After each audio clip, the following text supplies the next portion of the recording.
Welcome to the Within Reach podcast. Today I'll be your host and I've got a very special guest, Tom Baker. So Tom has been a coach for 10 years, just ran a 3-hour 10 marathon, which I'm so excited to get into.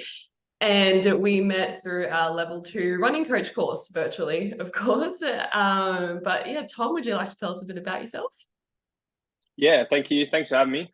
It's cool. I think it might be my first Zoom one as well. Doing it like this, but yeah, coach.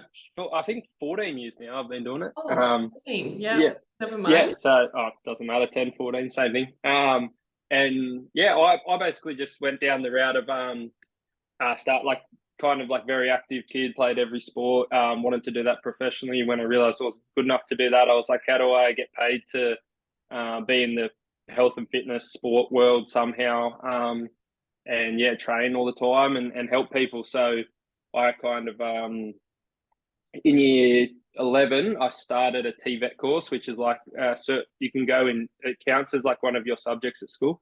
And I realized I didn't want to be at school because I loved the Cert 3 and 4 in fitness. It was called a Cert 2 then, and it was like you kind of getting the taste for what it was. And yeah, I just loved it. And I was like, I'm doing that. So I was all qualified by like 17 and a half in the Wow. industry. Yeah. And then had my own business at 17 working for myself.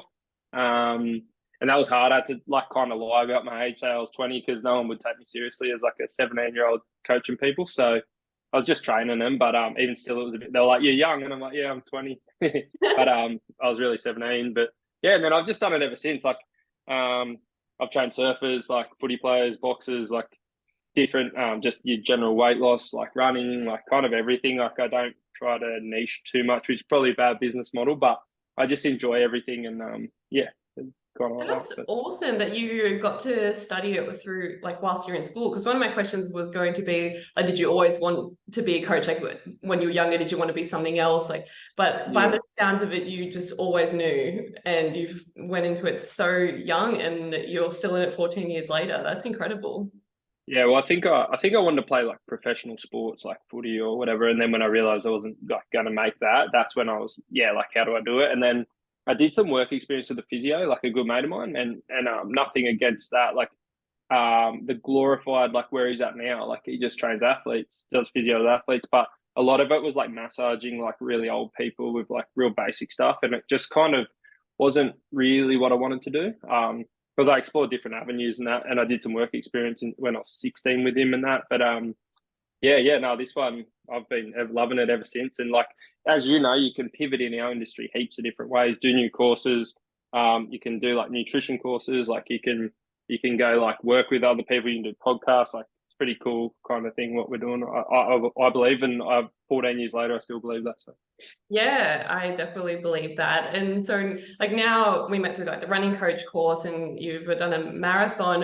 What other kind of avenues have you gone down? You said you've trained like surfers and boxers. Like how did you get into those things? yeah, so when I was the day I turned 18, I went and lived in Thailand by myself. Lived How in Muay Thai long? camps. I did every year. I did 8 weeks, 7 weeks, 6 weeks, 5 weeks. So I went like whatever year that was. I was 18, 19, 20, 21. So I just did it every year. I'd go live there as long as I could afford it to live in a Muay Thai camp. And I just did that 6 hours. It was 3 hours in the morning, 3 hours in the arvo, like sessions, and did that all day, every day. I boxed since I was 15. So when I was over and doing the Muay Thai, I didn't realize how much it would help my career. I just did it for fun. And then obviously you come back and people want to train in boxing or Muay Thai. Well, you know how to hold pads because you've learnt so much. I trained Sally Fitzgibbon. She was on she still is on the WSL. So I've been on like to 2 events with her, or three, where that was pretty cool at Snapper Rocks, Manly, and Newcastle actually. Oh, good. That was a QS one, and then yeah, and then I train a lot of young junior footy players. I have trained some that are at NRL level, but not. They obviously have their own strength and conditioning coaches. And yeah, like heaps of different sports. But for a little bit there, I did have a lot of really good junior surfers, like um, ones that were ranked like 1, 2, and 3 in Australia at one point, and then Sal, and then all that. But yeah, just Are you a surfer it. as well? I am. I'm not their level. But yeah, I used to, when I was younger, I used to be a surf instructor for Rip Curl when I was in between. So like as a PT, I could do PTing, and as I was growing, you could do the surf instructing. Like I don't know if how you started out, but for me, like wasn't like I was fully booked after my first day of PTing at 17. It took time, so I would have like I think I was a part-time brickie when I was 17 or 18, and then onto the surf training, which was a bit more in the field, and like got a lot of talking experience with different people, and then like obviously graduated into full-time PT. So Wow. What would you say are some of your biggest accomplishments in terms of like physical events and like marathons, yeah, or that's where you did a triathlon or competition? mm. It's a good question. I got short term memory loss, I think, but probably the marathon, the 3:10 was pretty. I'm proud of that one. That took me that took me about 5 months of like dedicated training, hard work, getting up at 4. I've got a little daughter now, so I was doing a lot of my runs at 4 a.m. in the dark by myself, so I could be home for her. Like that one was hard. The triathlon, I'm really really proud of my result. I got like top 8% out of like 1,400 people, but I didn't put as much work into that one. That was like inside the marathon prep. So I was very fit based off my marathon, but I hadn't really given a lot of time to the bike. I'd only got a bike seven run rides before it. Like I'd been on a bike. The swimming, I'd only did 5 swims before it. So I needed to, I want to dedicate that more in the off season. So maybe when I was younger, we won like some state finals in footy and stuff like that. Maybe some stuff like that. I don't know off the top of my head, but Yeah. How I many? guess, growing as a person, like probably the Thailand was definitely like as an 18-year-old living by myself over there grew up pretty quick doing that. I would say. Yeah, that would have been such an amazing experience. Mm, And you touched on before that you have a 1-year-old daughter and mm. you're a coach and you're running. How do you balance all of it? Caffeine, heaps of coffee. No, it's going to sound a boring answer, but just get up earlier, pretty much. Yeah, I Do you get? what's that? Sorry. How much sleep do you get? About 6.5, 7 hours now.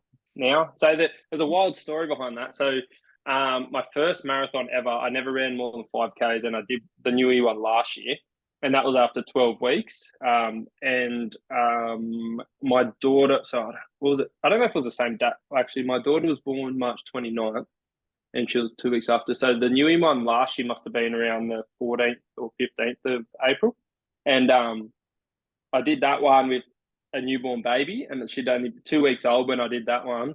And if you, me and my wife, like we got no sleep for the first 4 to 6 months. She had like tongue tie, laryngomalacia, she had colic, like she wouldn't sleep for the first like 4 to 6 months. So I basically did that one on no sleep. We're lucky now; she sleeps pretty good, but yeah, it took a while to get there. So yeah, Yeah. how do I juggle it all? Just yeah, get up early and do it.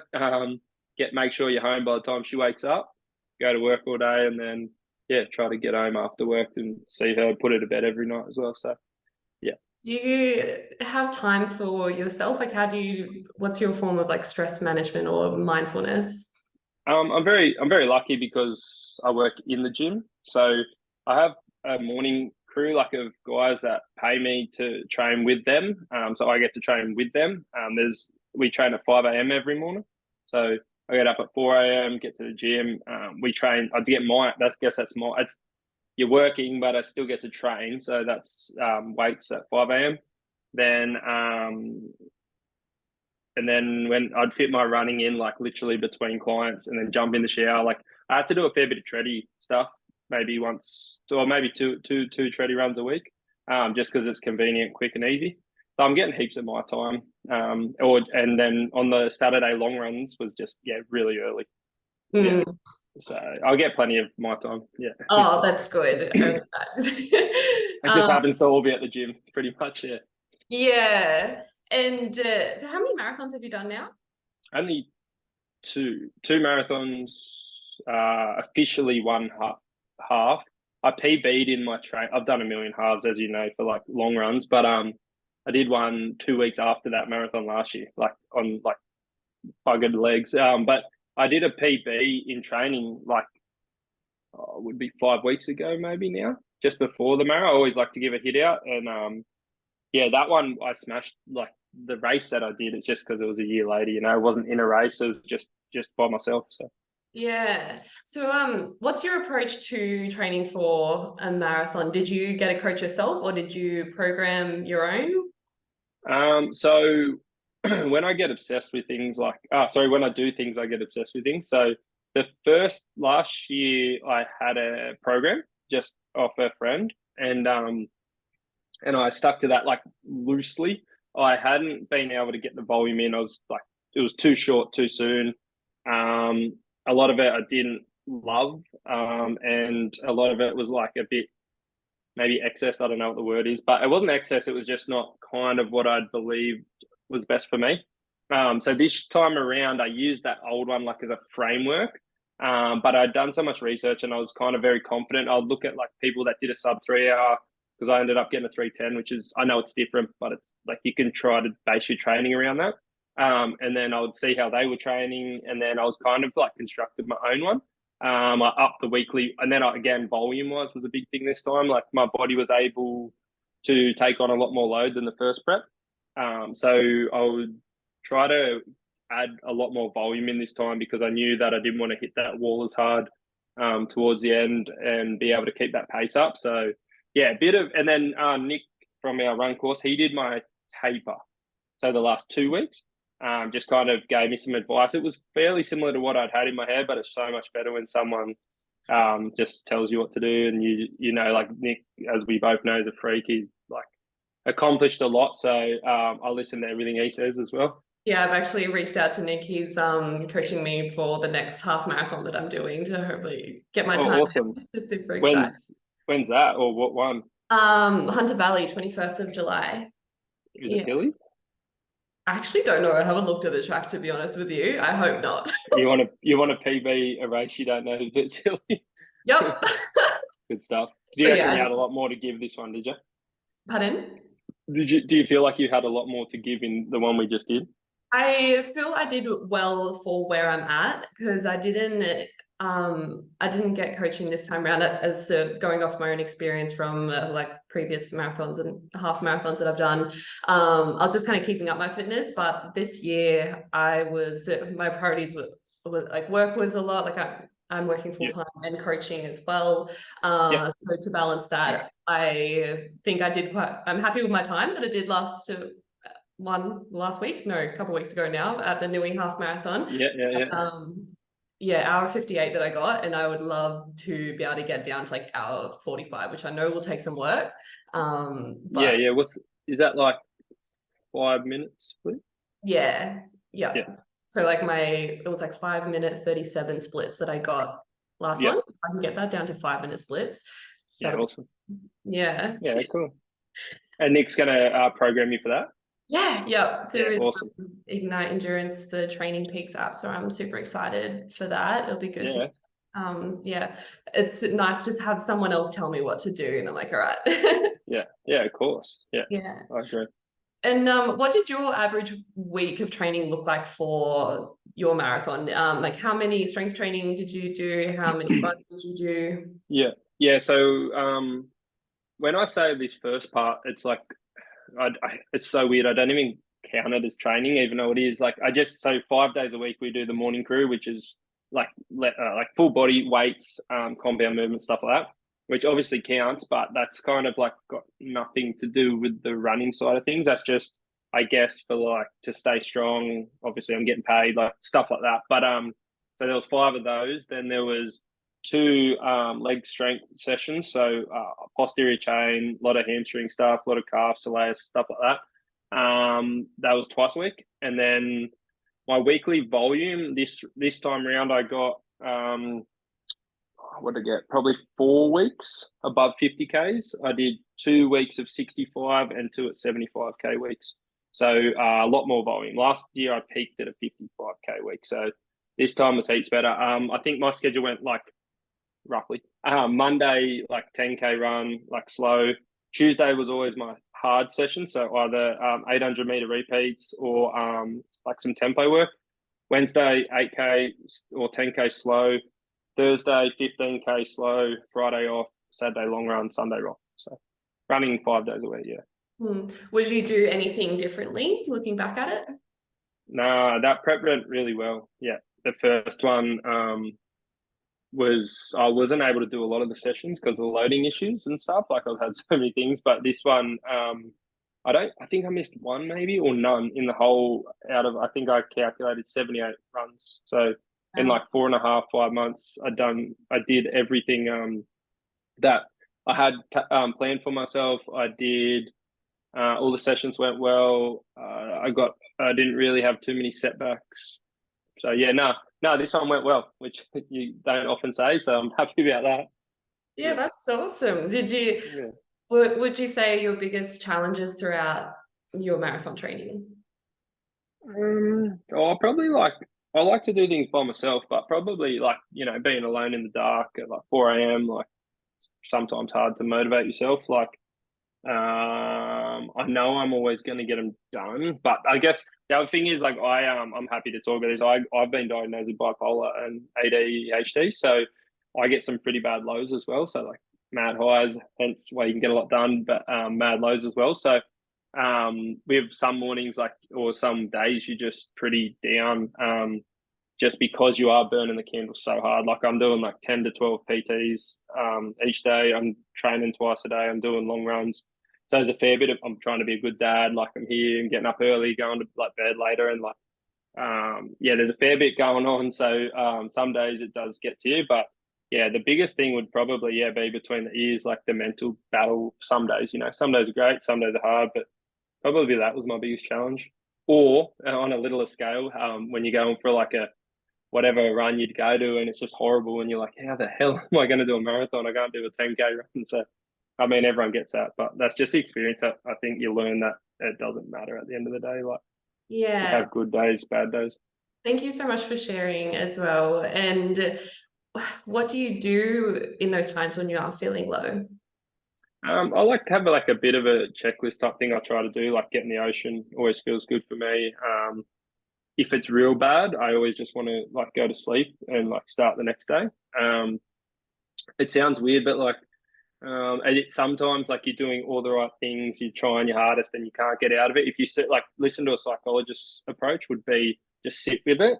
And I get it. Like I'm not saying they're wrong, but for me, if I sit with it for too long, I just stay sad. You know what I mean? So I do like to identify it. It's happened so many times now that I can kind of know what it is.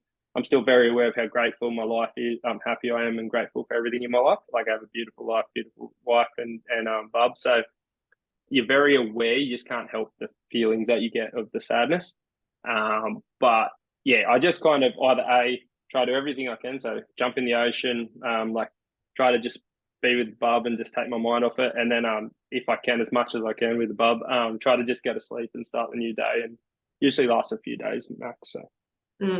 Yeah, that's so important to know what helps to get you out of it. And for me, the ocean as well is such a big like energy balancer. Like if you're feeling low, it boosts you up. If you're feeling like, I love the ocean. Yeah, there's a lot of science behind it now, which is good. Like with people like Huberman and Joe Dispenza and Rhonda Patrick and that, like with the norepinephrine release in the brain and antidepressants and stuff. It's pretty cool. Like there's a lot of things I've been doing for years that I just knew made me feel good, but it's cool that these people smarter than me can like explain why it works. So the science behind it. Definitely. When I listen to all of those podcasts and like the light bulbs just tick, I'm like, oh, that's why. Yeah, for sure. 100%. Yeah. And what is your mindset around running? Because you said something pretty funny to me when we had a quick phone call last week. Mm-hmm. Oh, it's about like how I hate running. Yeah. Yeah. I know everyone always says this to me. Like they laugh literally. Like so I got a run club down our way now. I just started it because I'm like I'm from Kiama. I grew up in Kiama my whole life, and then we moved and bought in Calderwood, which is like 15 minutes away.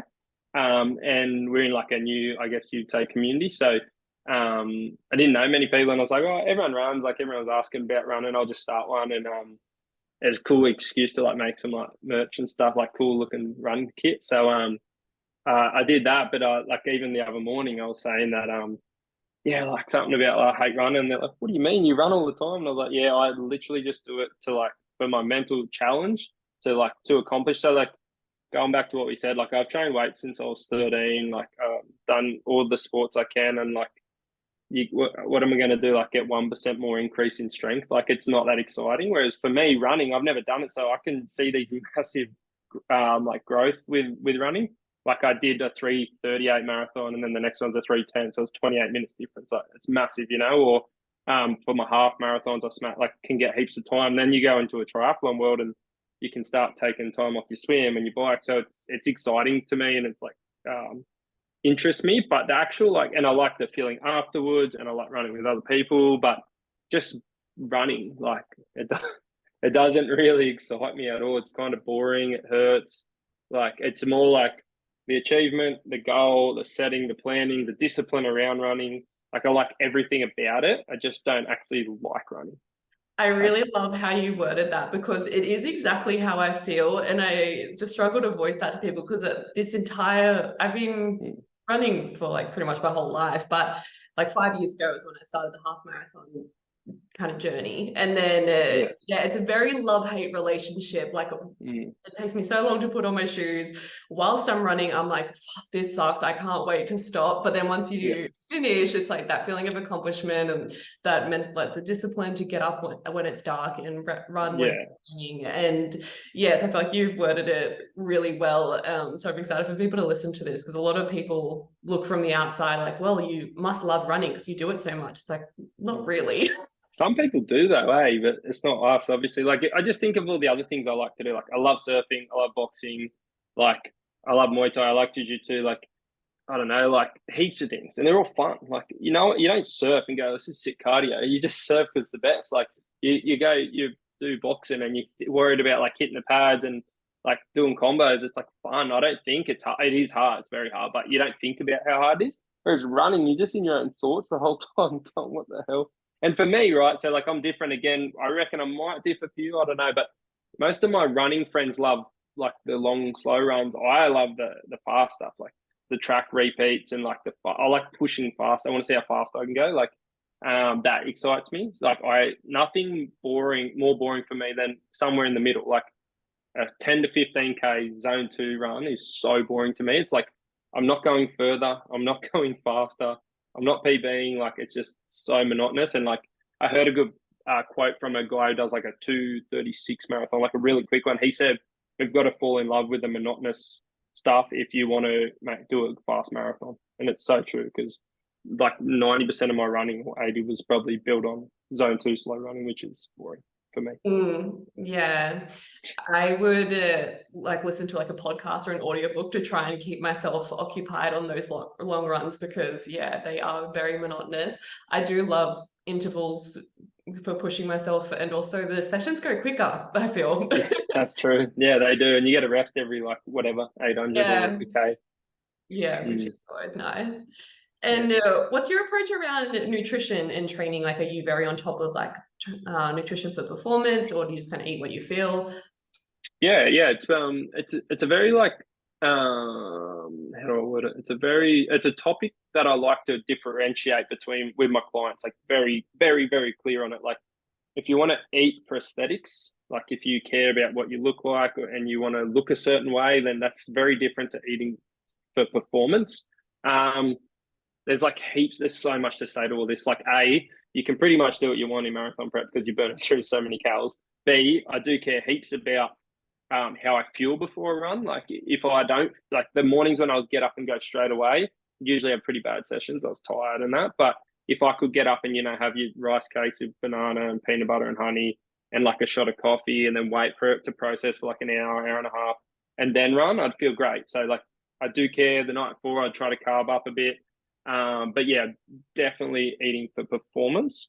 The only other thing I would say is like about 6 months ago, like I found I was like gluten intolerant. So not celiac, but like got a sensitivity in that. So I was eating like a lot of like just a lot of steaks, a lot of chicken, a lot of eggs, and then a lot of fruit and like a lot of berries and bananas, and I was feeling amazing. And then I'd like got real lean, like shredded, like I didn't really care about that.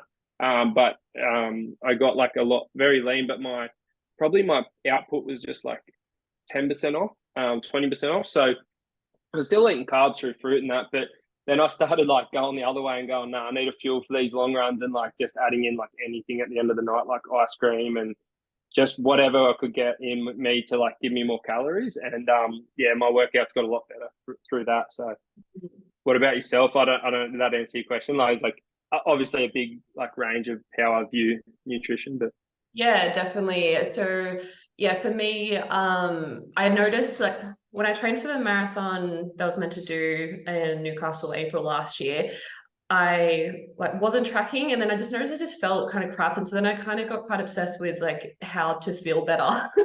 And so I started making sure I was tracking and having like the 5 grams of carbs per kilo of body weight and that sort of thing. And then I noticed once I did that, I felt so much better and I felt like I was recovering better.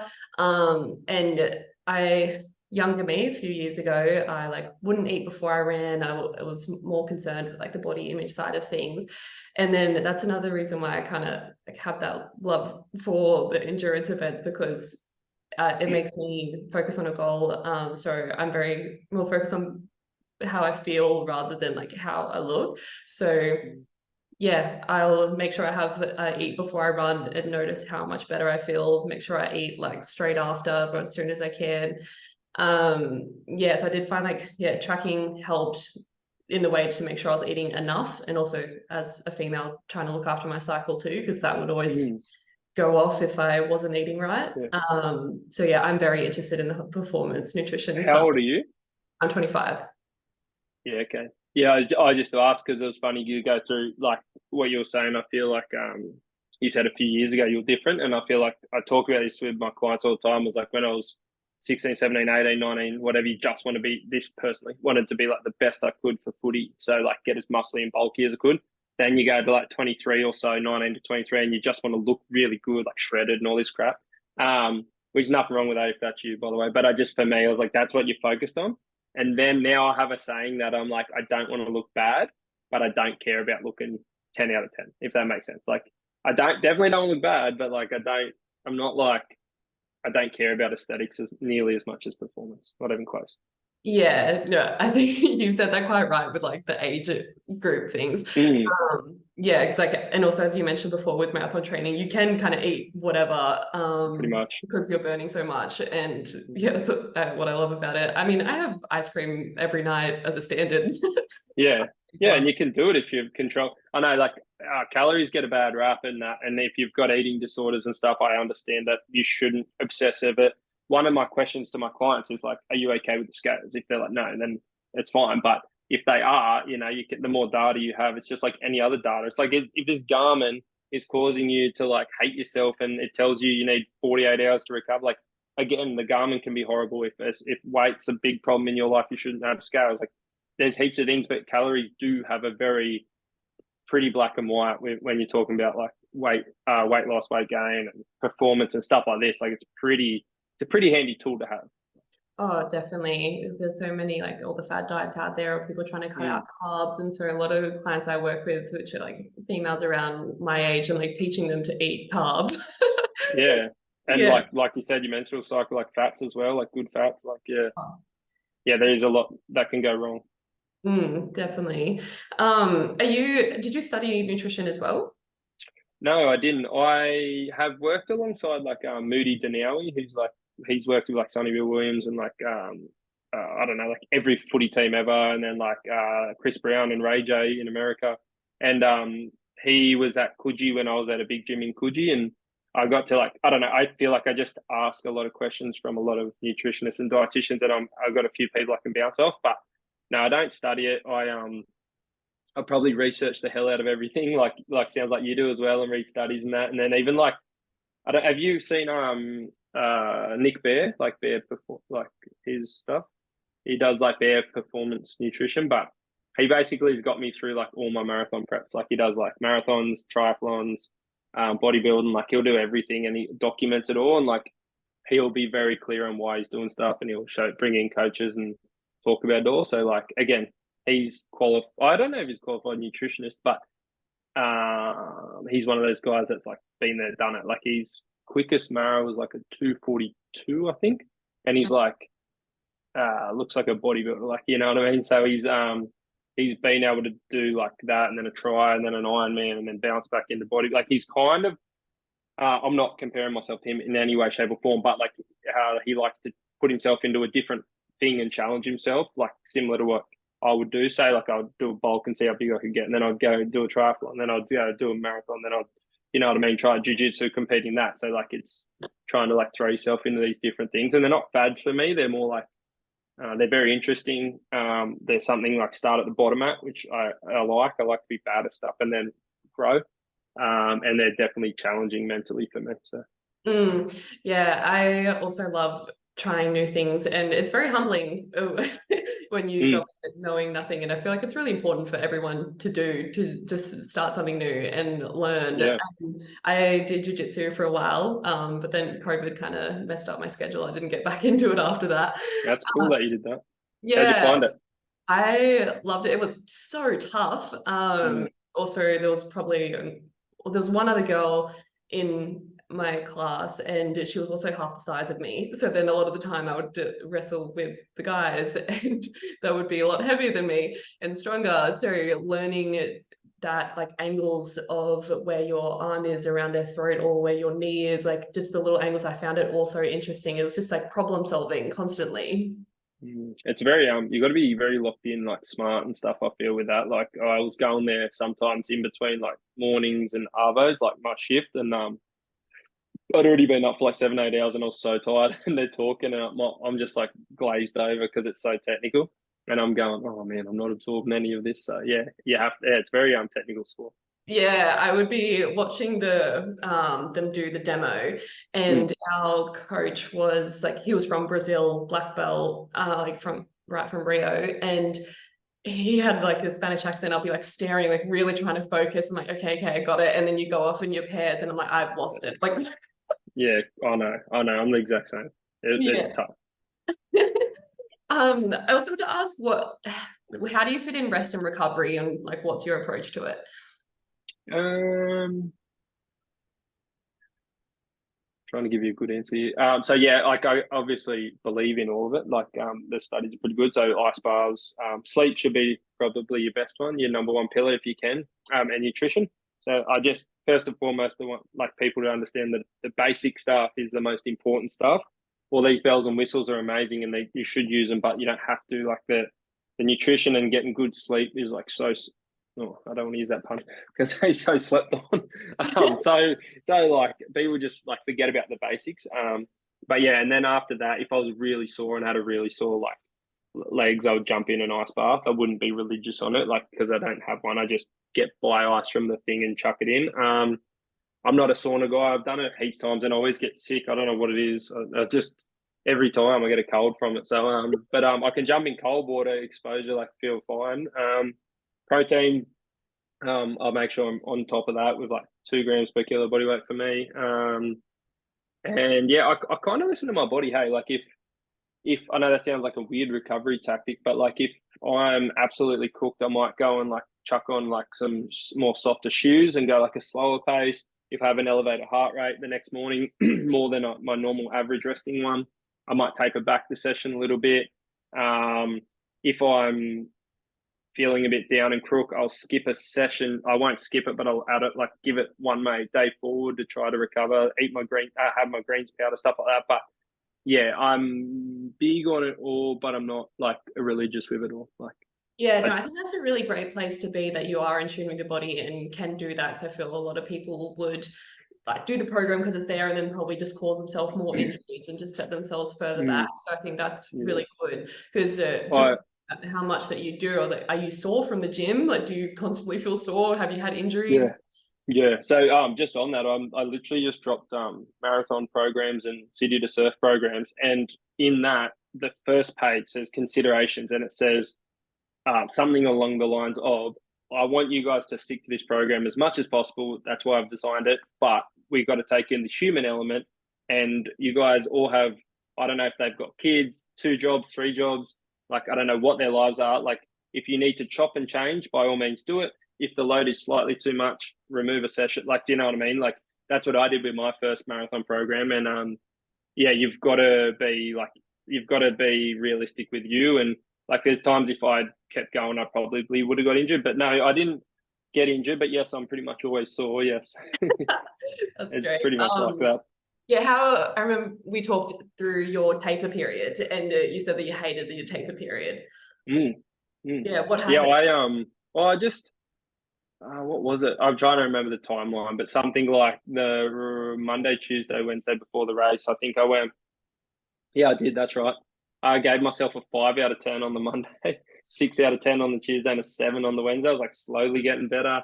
Yeah, I felt like I had the flu. Felt like I was definitely tired. Like had my worst runs, and I was like googling all the time because I was like, "Is this normal?" And apparently, it's all normal. Like this is what I gathered from it. It was your body has just been put under so much stress for 5 months. You've tried to load, like, again, wording, whatever you want to call it, but like I just call it loading, like a computer or whatever. You're loading all of this work and strength and faster and VO2 max and everything. And then you give your body this like rest period. So it's like trying to regenerate everything. So you like some people put on weight, it's more inflammation in the body.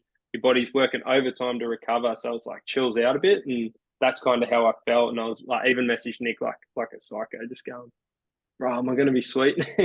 But I knew that my own answers, but it was just like, I knew I'd be fine. But you always wonder, like, and like I put all my stuff out on social media for people to, I guess, critique if you want to be negative, but like also like to help people, like it's all to help everyone. Like this is what I did, this is my documenting, this is how I got there, so they can help. But I guess the negative to that comes if I fail, in people's eyes, like it puts more added stress, I guess, on me. So there always is that 1%. Like you can't help it. Like I did everything right, but maybe on game day you don't show up. Like you see that in UFC fighters all the time, or footy players. Like they just don't show up like one day because they're sick or they got the flu or they lost someone that you don't know about. Like there's so many factors that go in. Like like I think you guys got lucky, but when we did it, we had like torrential rain, like it was pissing down. There was like 50k southerlies in our face. I was slipping over. There's videos of me slipping over. Like it was like you can't I was control so any of that lucky. stuff It was either. bright and sunny when I started at 9 o'clock, and I was actually getting so hot. I was like, I would have rather it rain.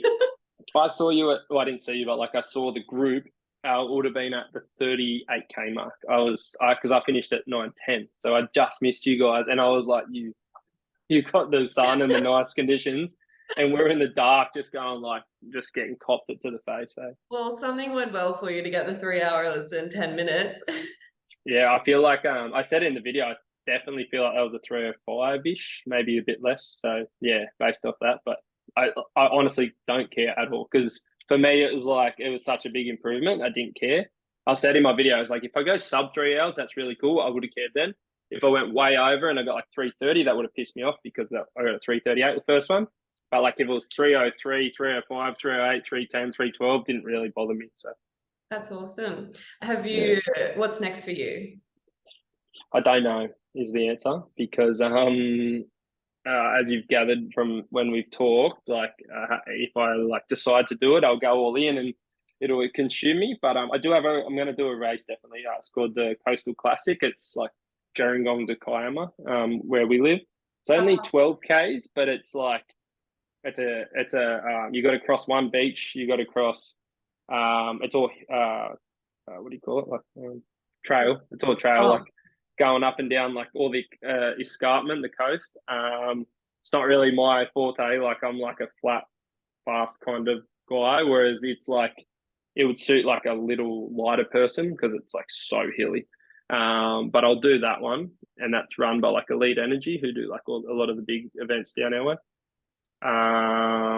That's in June 25th. I'm pretty keen to do the 100k that I was saying too. Yes. I've just got to see if it excites me still, but I think I will. Yeah. Yeah, you'd want to make sure it excites you still. 100k. Yeah. But I think if I do that, it'll be like, what are we at? May 3rd. I'll probably be around like very early July-ish, just after that race or just before it. I don't know. We'll see. I've got to, if I'm like starting running, like I ran the other day, first one since, and because I had like heaps go wrong and then afterwards, and I was pretty sore. So like I think like still sore. So if I pull up all right soon and I can do a long run and I feel fine, then I'll just go for it. But if it's kind of like lingering all this pain, like I've still got to build like a little bit of a base before I go do the 100 because I'd want to have like maybe 2 or 3 weeks at least under my belt and just pump out a 50 as well. Where did the idea come from for doing 100Ks? Well, I just think I can do it. So number one, I just think like it's like a don't stop kind of thing. Like I don't think anyone can just pump out a 2 hours 30 marathon. I think like you would have to be like years of training and genetic freak and that. But the 100K is more of a mind thing, I reckon. Like for sure I could get injured, for sure I could give up, but I don't like what I'm getting at is I think you can just everyone can do it as long as you don't stop, right? If you keep running, you'll eventually hit 100Ks, whereas the fast marathon, not everyone can do. So I think it's like, well, why don't I just do it then? Like, it's not anything holding me back is this thing. So, and I always like tested my mind. So that's kind of where it came from. Yeah, I just think I can do it. So why not? You've got a David Goggins mentality. I love it. Yeah, it'd probably be a fun one too because it's not a race. Like I'm just gonna do it around here, like just literally like go to different towns, like run through them and that, and it'll be fun in the fact that like I have heaps of people. I've verbalized it to like 7-8 people your whole podcast now, but and they're all keen to jump in with me for like 10, 20, 30K. So I'm kind of with people the whole time. Like it's kind of like cheating, and Well, yeah, and maybe I'll come down and I'll join you too. well, yeah. Yeah, I'll hold you cool. to it. I could see how far Yeah. I can go. I got a guy from Cronulla coming down, so there you go. He's keen. Yeah. But yeah, and then yeah, we'll have finish with like a couple beers at the end and like pizza and like kind of celebrate it. It'll be nice. Yeah, I'll definitely come do that. Yeah, it's like when I did my first and only full marathon end of last year, because I didn't do it as an event, I just had friends joining me along the way. So I was talking to different people up until like the 28K mark. So it was a really fun day. Yeah, I reckon too. And like even one of my friends, she wants to do a PB on the day. So she's done a half with me, like just for fun. And she wants to, I think she wants to do a 30 or a 25, or maybe a full. I can't remember what she said, but she's going to do like a big chunk of it. Then she's going to have a shower at mine, and then like what I keep running, like, but I'll have like a base at mine. So like might do a 40K, then go out and do a 70, and then whatever. But and then like so she'll do that, and then she's just gonna have a shower and then find wherever I am on a bike with like a boombox, so like can get me going towards the end. So I think early doors I'll be fine, like just chatting and having fun. But when it gets hard at the end, like I want like some music going, eh? Oh, yeah, need some music at the end for sure. Mm. Yeah. I guess as a final question, and also for our listeners, if anyone that wants to do like their first marathon or wants to train for like a 3-hour marathon, what is some advice that you would give them? Well, it's going to be bloody hard. So just commit, like don't take it half-hearted. But if you commit, stay disciplined, do the work, don't take shortcuts. It'll probably be like the proudest you've been of yourself, possibly ever, depending on the person. Obviously having a kid and stuff you're proud of, but that's a different kind of proud. Like this is like I committed to, I signed up, I committed to it, I did the process, I sacrificed, I put the hard work in, and then that's mine. No one can take it away from me. Like I just think there's not many things in life that you can, I mean, winning a grand final is similar, I guess, but that's also a team thing. You're by yourself with this one. So yeah, I just say, don't get it wrong. It will hurt and it will be very painful, as you know. But it'll be the most rewarding thing you do mentally, probably, and challenging. And then I guess I'd ask you the exact same question. Well, yes, as you mentioned, like you got to commit. Marathon like is a commitment, and getting the foundations right. You're getting your movement, loading, make sure conditioning your body, strength, your nutrition, your sleep, like getting all factors right. But of course, the mindset and the mental accomplishment once you finish is so worth it. So anyone listening, I encourage you to do your first full marathon because it's incredible. Yeah, it is. You feel very, very, very proud of yourself for a couple of days. And then you're like, what's next? Yeah, it's kind of funny. Like after a couple of days, like, okay, what do I do with myself now? I just trained for 5 months and now I feel lost. I know. Yeah. off to bigger and better things. But well, thank you so much for joining on the Within Reach podcast. I hope everyone got lots of value out of today. And if anyone wants to find you, where would they find you? Yeah, Tom Baker, health and fitness coach. We'll put the link in, or you'll probably be tagging me, I guess, in this. And then same for a website as well. So yeah.